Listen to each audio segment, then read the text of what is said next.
Yes. Yeah. So, which is only 5 years more than you. those are some 5 long years, Holly. 5 long years. Yes. And we're still here, so hurrah. What would you say as far as just general kind of observations about publishing? You know, it's changed so much. You gotta give me one more thing. You're like, throw me something else. Like young adult publishing, maybe? Yeah, young adult publishing for sure. Like, how has it changed? And I mean, what would your advice be for somebody who wants to break into young adult publishing? You know, I mean, what do you think makes a person be able to succeed or last in YA right now? Well, I think young adult is in an interesting period. We It's saw changed a it, lot. obviously, we saw it Yeah. grow Yeah. a lot After Twilight. After Twilight, Yeah. after Gossip Girl, which was really the book that brought adults for the first time to reading YA, which changed YA significantly. I was there when Barnes and Noble moved young adult out of the kids section, which also was a big. Like it got its own YA section. I didn't realize. Right, and before that it was within children's. I didn't even know that. And that was a huge change in how it was perceived and who was willing to go there and who was willing to shop there. And I think that YA has aged.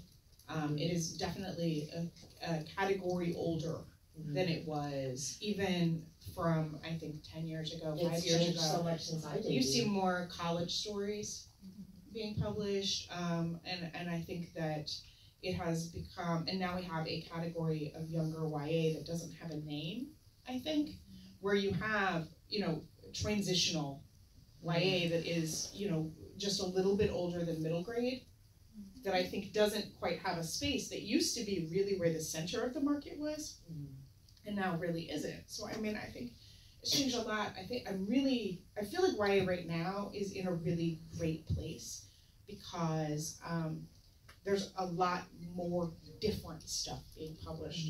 There was a time when you had like the rise of like post Twilight. You had a lot of the same kinds of stories. Yeah. A lot of very romantic stories. A lot of urban fantasy and fantasy. And now I feel like we have contemporary has returned. We have we have contemporary. We have fantasy. We have science fiction, like we have a lot, and this is what it was like when I first came into more YA. eclectic now. Yeah. And in terms of just there being a lot of different kinds of stories, but I also think that we have more inclusivity than ever before, in ways that we never did.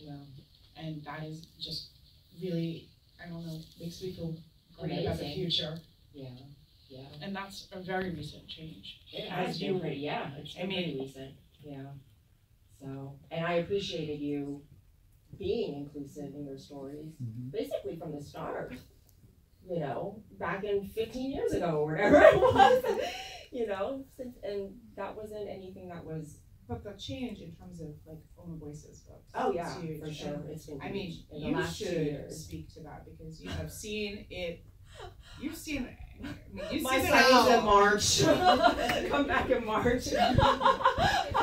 Well, I mean, if you want to talk about it, I mean, you definitely. Well, I mean, when you're talking about how YA has changed, I think it's probably an important part.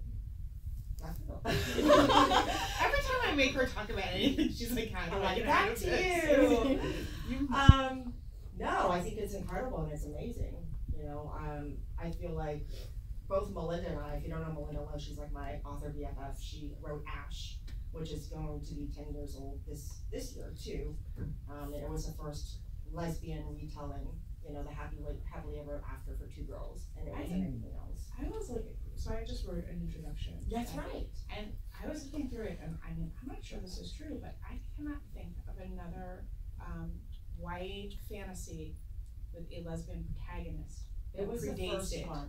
And I was like, is this really It was the first one.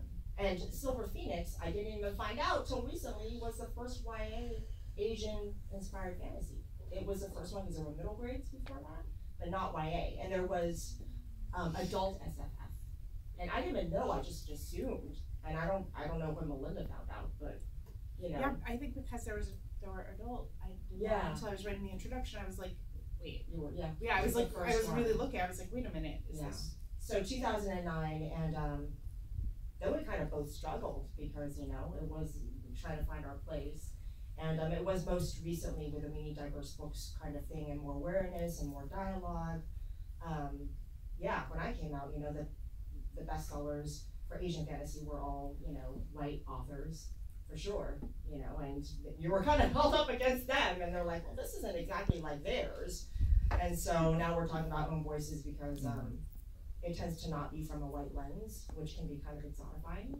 And so that's, you know, across the board for everything inclusive as far as disability, as far as, you know, LGBT or queer and all of that. So I think it's wonderful. I think it's amazing, especially given, and it's important, especially given the kind of climate we're in currently, right? I mean, I think books matter. I think that kids look to it to, you know, find safety and, you know, to be able to feel kind of a connection and see themselves. Yeah. Yeah, I mean, you know, we have obviously a long way to go, but I think that it is a cause for optimism in YA. Yeah. No, I felt the change for sure, for just looking back on 10 years. So I'm just going to ask you